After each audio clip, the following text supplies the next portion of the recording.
A farmer dug up his wife's bones and used them to make a scarecrow. But he never expected. A few days later, the scarecrow actually started to breathe. The farmer naively believed that his wife's spirit couldn't bear to leave him, and had possessed the scarecrow to stay by his side. After that, the farmer placed the scarecrow in the most visible spot of his farm, so he could see it every moment of the day. Ever since the scarecrow's presence, the farmer slowly came out of the pain of losing his wife. But not long after, a sudden accident occurred. The farmer turned around and discovered that the scarecrow had disappeared. As he frantically searched for it, he heard a blood-curdling scream from not far away. Sensing something was wrong, he rushed toward the sound, only to find, in horror, that the scarecrow had murdered a passing little girl. It was then the farmer realized that the scarecrow was a soulless monster. The farmer thought hard for a long time, and finally decided to destroy the scarecrow himself. He returned to the field, walking straight toward the scarecrow.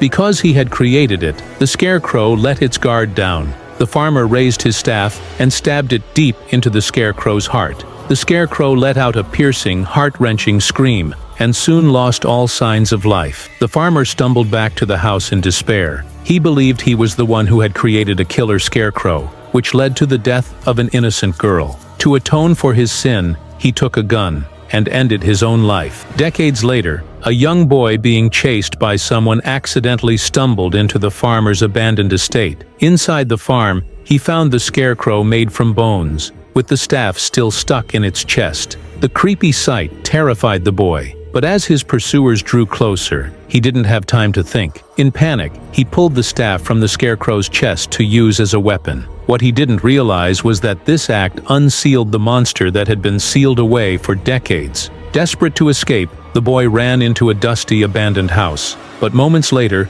violent pounding echoed from the door. At first, he thought it was the people chasing him, but then thin, flexible vines crept in from under the door, wrapped around the doorknob, and opened the locked door from the inside. The boy froze in terror. Without thinking, he bolted upstairs. But right then, the old wooden stairs collapsed beneath his feet, sending him crashing into a dark, damp basement. And that's when he realized the terrifying scarecrow had come back to life.